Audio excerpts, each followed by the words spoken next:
Bonjour et bienvenue à Lumière du Monde, votre émission diocésaine télévisée. Marie-Josée Girard avec mon collègue Jasmin Lemieux-Lefebvre. Bonjour Jasmin. Bonjour Marie-Josée. Hey, je suis contente aujourd'hui de découvrir un très beau coin de Québec que je connaissais pas. Ben oui, la maison des Jésuites de Sillery qui a été le théâtre d'un bel événement plus tôt cette année pour souligner le 400e anniversaire de la présence des Jésuites ici au Québec. On sait que c'est la première communauté masculine qui a porté l'Évangile dans les colonies de la Nouvelle-France.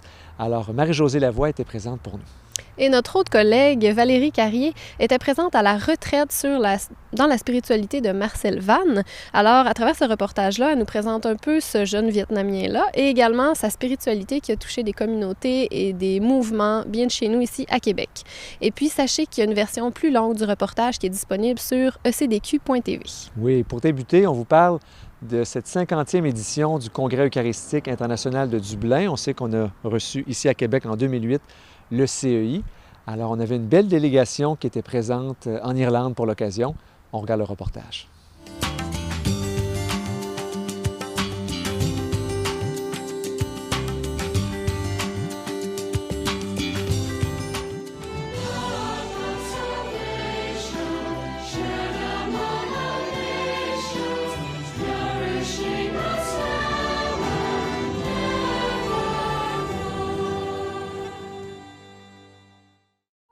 En 2008, le Congrès eucharistique international avait lieu à Québec. 4 ans plus tard, les Canadiens formaient la plus grande délégation internationale à la 50e édition de l'événement qui se tenait à Dublin, en Irlande.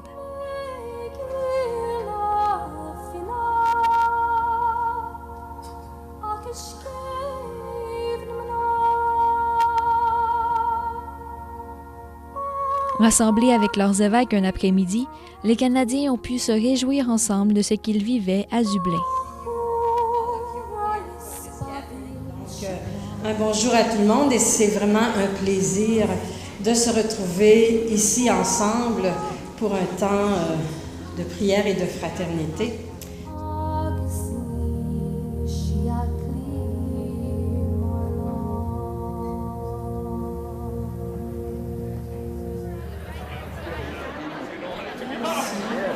Bien que nous soyons nombreux, nous formons un seul corps, car nous avons tous part au même pain.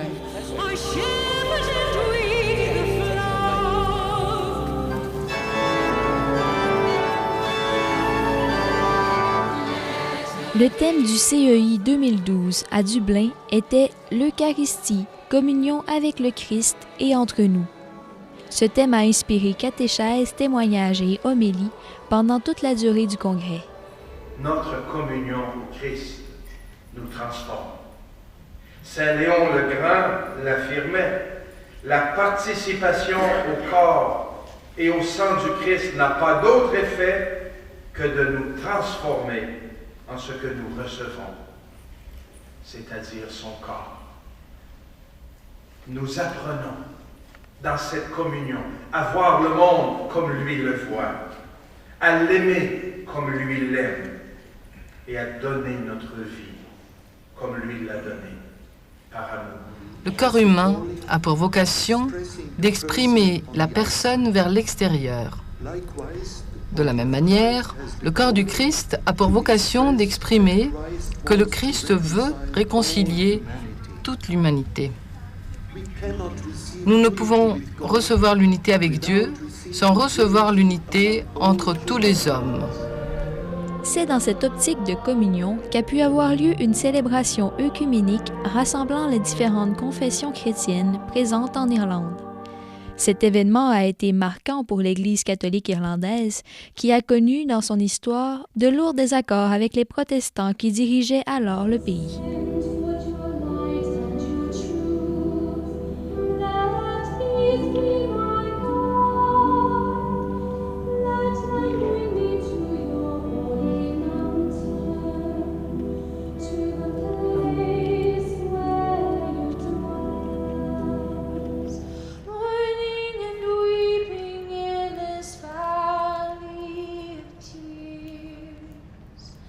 To the most gracious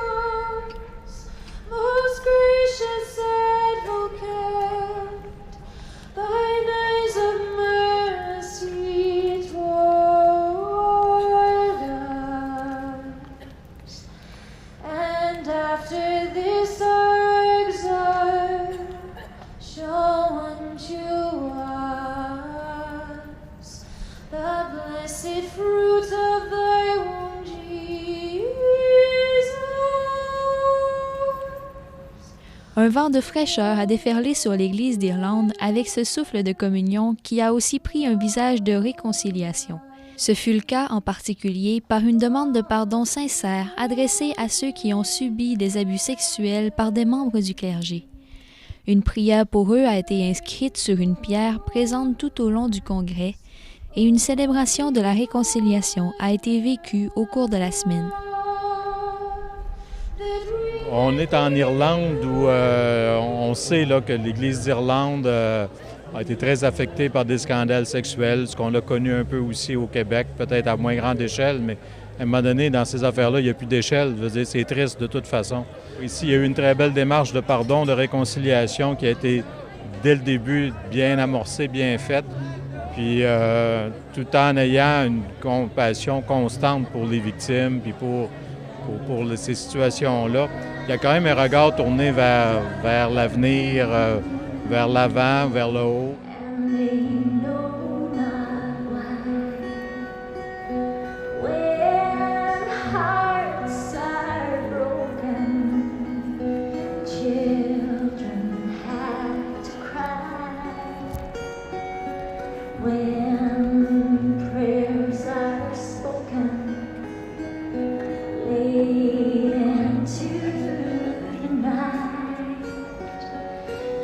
Pour bien mettre l'Eucharistie au centre de ce congrès eucharistique, le mercredi soir, tous les pèlerins ont été invités à participer à une procession avec le Saint-Sacrement et plusieurs Irlandais se sont joints à eux.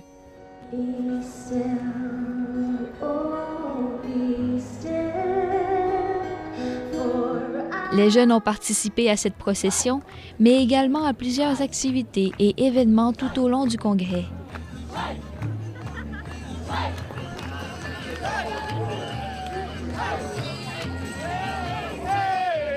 Ils avaient même une programmation conçue spécialement pour eux dans ce rassemblement eucharistique intergénérationnel.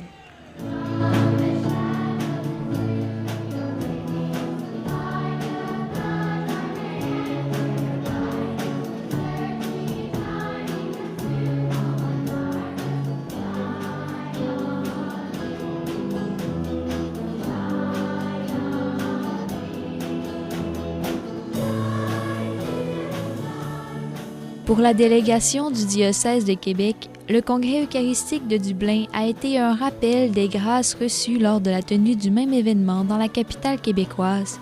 Mais c'était également l'occasion de revoir un ancien archevêque, car le légat apostolique, c'est-à-dire le représentant du pape pour le CEI 2012, était le cardinal Marc Ouellet.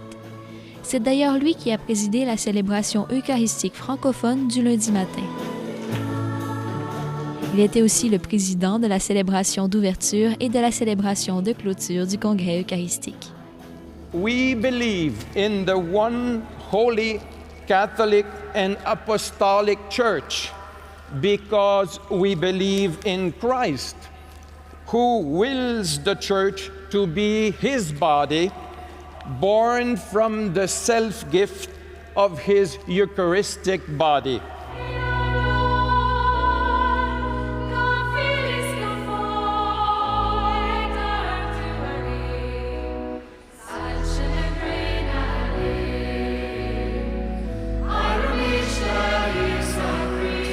J'ai été touchée par la présence de gens de partout, mais Dublin est excellent. Dublin est excellent. L'Irlande, la vie, dynamisme, énergie, les gens sont très gentils. Ça me fait penser à Terre-Neuve, quoi.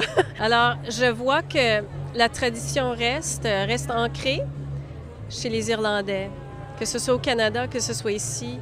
Il y a de quoi de fort qui traverse les siècles. Ça me touche beaucoup. Dans notre pays, qu'est-ce qui reste? Il y a sûrement de quoi qui reste là fort, très fort, dans notre Église, dans nos communautés. Ça m'interpelle.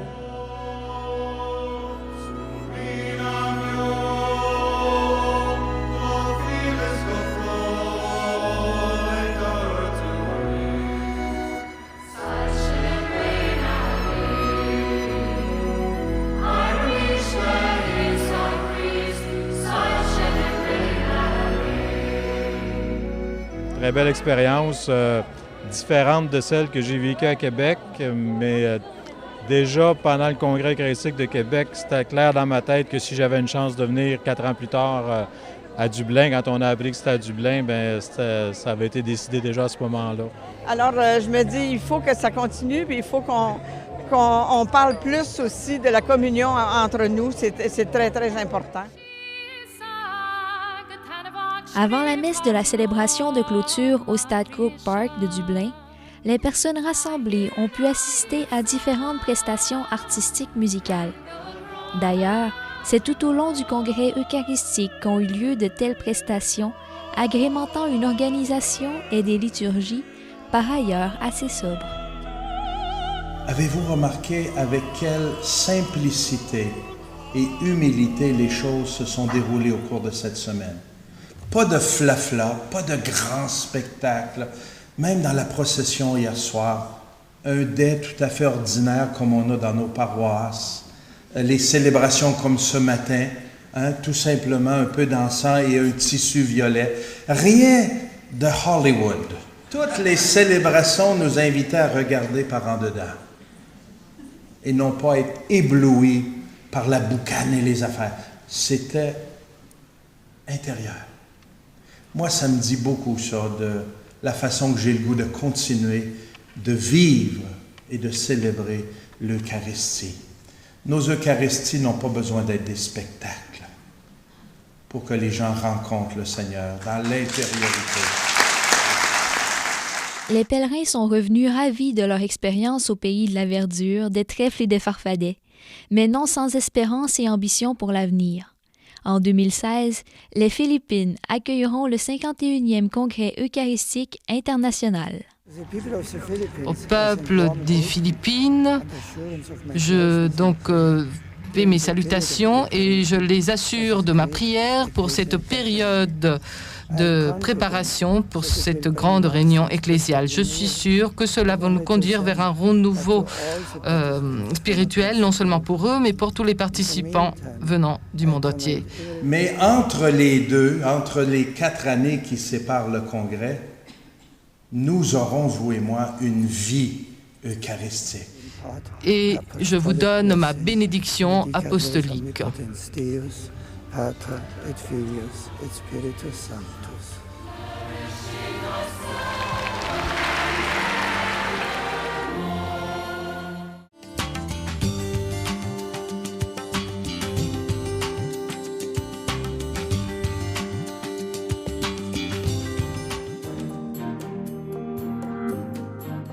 La mission des Amis de Vannes, bien, en premier lieu, c'est le parrainage des séminaristes.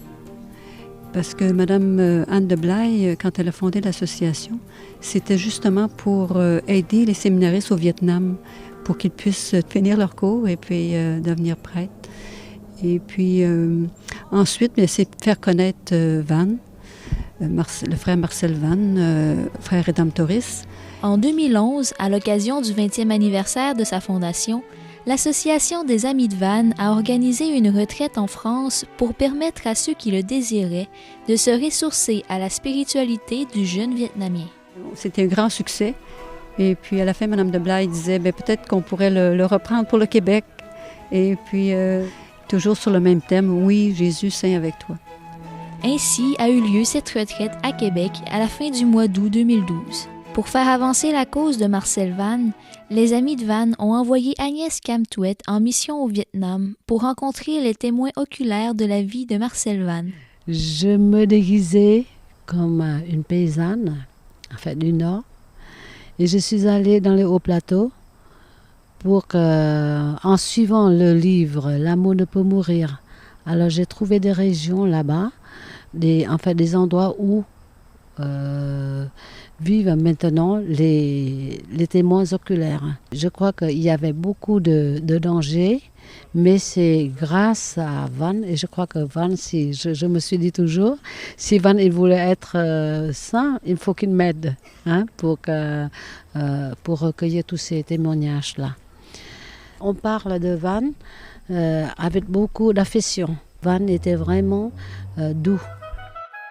Lors de la retraite avec Marcel Vannes tenue à Québec, les pères Dominique Joly et Jules Mimou, rédemptoristes, ont prêché et enseigné sur la théologie et la spiritualité de Marcel Vannes, elle-même inspirée de celle de Thérèse de Lisieux. Thérèse qui disait, il n'y a que l'amour qui peut nous conduire au sommet, à la plénitude de notre vie. Et il n'y a que la confiance qui peut nous conduire à l'amour. Et Vannes avait, comme beaucoup ont, une notion de la sainteté liée à toutes sortes de pratiques austères. Donc, en voyant les difficultés de la sainteté, il était découragé. C'est quand il a découvert l'histoire d'une âme de Thérèse de Lisieux qu'il a découvert que si on parle de sainteté, on parle d'amour. Et au fond, c'est la seule destinée digne de l'être humain qui correspond à la profondeur des désirs que dans son cœur, qui est seulement de l'amour. L'essentiel, je pense que c'est nous apprendre comment vivre la souffrance. Changer la souffrance en bonheur, en joie. Parce que sa devise, c'était être joyeux par amour. Et puis, c'était vraiment ça.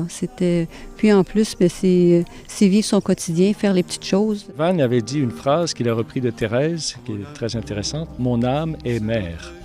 On comprenait facilement qu'est-ce que ça pouvait vouloir dire pour une jeune femme, mais c'était pas aussi évident pour un jeune homme.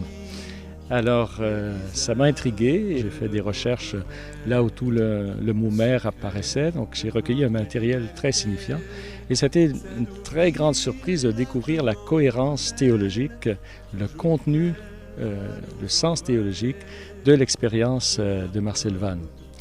Mais toutes les relations, nos relations fraternelles, la relation des époux entre eux, la relation des parents envers les enfants, sont des lieux où est non seulement représenté, mais où est rendu présent l'amour de Dieu. Sur le plan spirituel, nous avons besoin, pour vivre la plénitude qui est la sainteté, il faut vivre vraiment ces 4 dimensions-là. D'abord, filial, reconnaître que ce n'est pas moi qui suis l'origine de ma vie, mais avec joie recueillir, je dirais, la plénitude du don de la vie que le Seigneur nous fait. Que Dieu, c'est mon Père. C'est pas rien. Bon. Et ensuite, mais cela m'amène à regarder l'autre comme un autre fils, une autre fille du même Père que nous. Donc, dans la gratitude pour le don de ceux qui sont mes frères. Donc, c'est la dimension de la fraternité. On a besoin des époux et de leur tendresse pour avoir sous les yeux, rendre visible à quoi ça ressemble l'amour de notre Dieu. Bien entendu, ce qui est en Dieu est toujours à l'infini, au-delà, mais c'est quand même pas quelque chose de décroché, complètement qui n'a rien à voir. C'est quelque chose qui se manifeste à travers la tendresse des époux. Et maternelle. Et là, je devrais dire paternelle aussi. Mais chez Vannes, c'est l'aspect maternel qui est en premier. Ça, ce serait un peu plus compliqué parce que c'est tout le sens de la différence homme-femme qui a un sens dans le dessein de Dieu. Et au fond, la mère est celle qui, physiquement, se donne tout entière à partir de ce qu'elle reçoit. Et face à Dieu, de ce côté-là, nous sommes tous féminins dans le sens que nous ne pouvons donner que ce que nous avons reçu de Dieu, parce qu'il n'y a rien qu'on n'a pas reçu de Dieu. Donc je dirais, la figure féminine à l'intérieur de l'humanité représente ce qu'est toute l'humanité dans son rapport à Dieu. Plusieurs repartent d'ici en ayant découvert ce que sont tous les saints, un trésor pour notre vie, pour inspirer notre vie chrétienne. Je pense que Marcel Vannes du Haut du Ciel nous a aidés, Thérèse aussi, et tous les saints, notre Mère du Ciel aussi, pour que vraiment on reparte avec quelque chose qui va rayonner.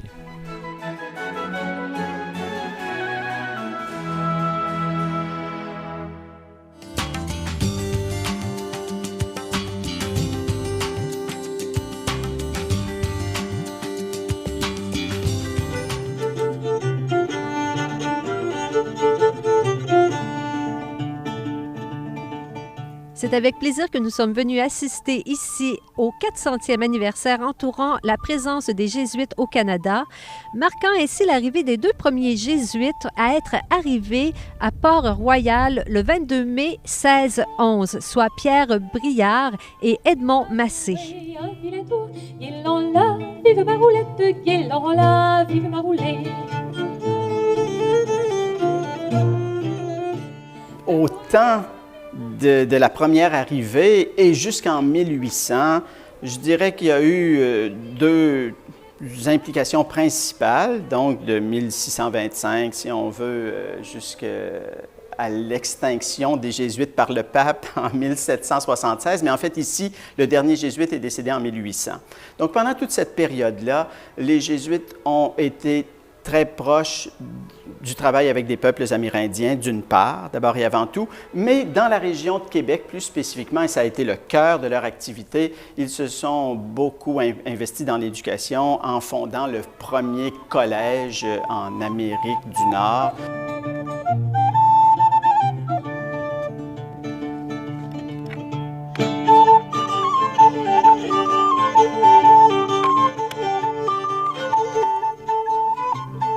Durant cette journée commémorative, dans les 2 langues officielles, nous aurons eu l'occasion d'assister à une activité tant culturelle qu'historique, puisque des jalons historiques sont venus ponctuer la journée entre le passé et le présent par l'intervention de l'historien Jacques Monet, qui était accompagné pour l'événement de l'ensemble musical Terra Nova, qui nous fit retentir des musiques et des airs de la cour d'Henri IV.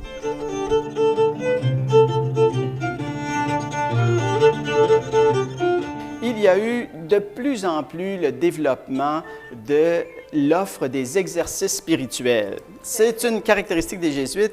C'est ce que Saint Ignace, notre fondateur, a expérimenté et qu'il a voulu transmettre. Qu'est-ce que c'est que les exercices spirituels? Pourquoi c'est si spécial? C'est que ça aide aux gens à découvrir par eux-mêmes la spécificité de l'appel de Dieu pour eux. Saint Ignace a voulu offrir une tradition spirituelle de grande liberté, où les gens ont l'occasion, à partir de ce qu'ils sont, de découvrir Dieu et parfois de faire des choses originales auxquelles les autres ne pensent pas. Autrement dit, la tradition des exercices spirituels a permis aux Jésuites d'aller aux frontières, pas seulement les frontières géographiques, mais les frontières philosophiques, les frontières théologiques aussi parfois, et c'est encore le cas aujourd'hui. Le premier soir ménace, il m'a joué un vilain tour. Le premier soir ménace, il m'a joué un vilain tour. Je ne fus pas si tôt couché que la louette. Une visite guidée, des expositions, missions en Nouvelle-France et l'archéologie dans tout son éclat, 150 ans de découverte à Québec, est venue nous présenter plus de 200 artefacts, témoignages de nombreuses mutations au cours des différentes époques qui ont marqué la Nouvelle-France.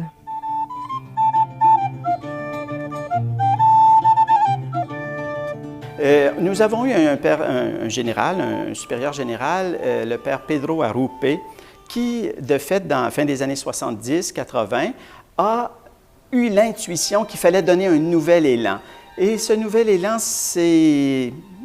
Enfin, on a pu l'exprimer au mieux en disant que les Jésuites allaient, dans tout ce qu'ils allaient faire, mettre ensemble la promotion de la foi et de la justice sociale. Alors, le père Arrupe a osé dire que non, parce qu'on est au cœur du monde, il faut s'intéresser aux droits des personnes et les promouvoir. Et c'est pourquoi, à ce moment-là, donc, il y a eu le problème des Boat People vietnamiens et il a fondé un organisme qui est encore important parmi les organismes jésuites dans le monde, le Service jésuite des réfugiés.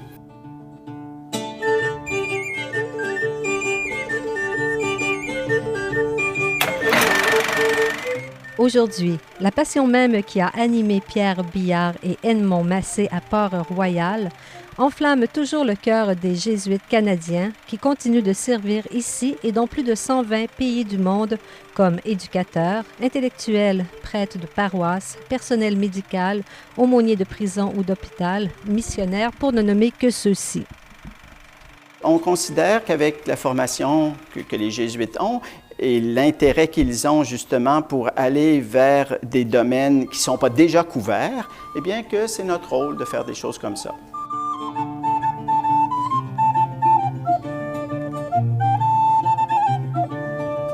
À titre d'exemple, le Centre Justice et Foi de Montréal continue d'analyser diverses problématiques sociales à la lumière de l'enseignement de l'Église et de la foi.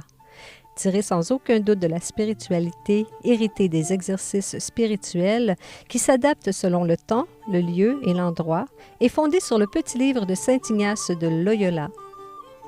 Comme le mentionnait l'organisateur de la journée, Pierre Bélanger, c'est avec humilité que l'œuvre des Jésuites se poursuit encore aujourd'hui, dans cette citation de Saint Ignace qui disait « Va et allume un feu dans le monde ». C'était Marie-Josée Lavoie pour l'Église catholique de Québec à la clôture du Jubilé.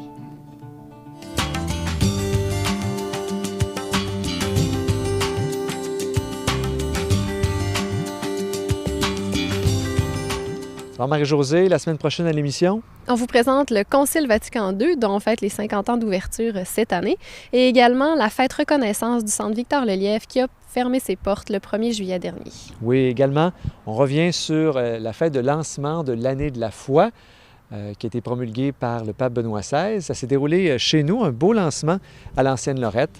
Notre équipe était sur place, de beaux témoignages. On a hâte de vous revoir. À bientôt.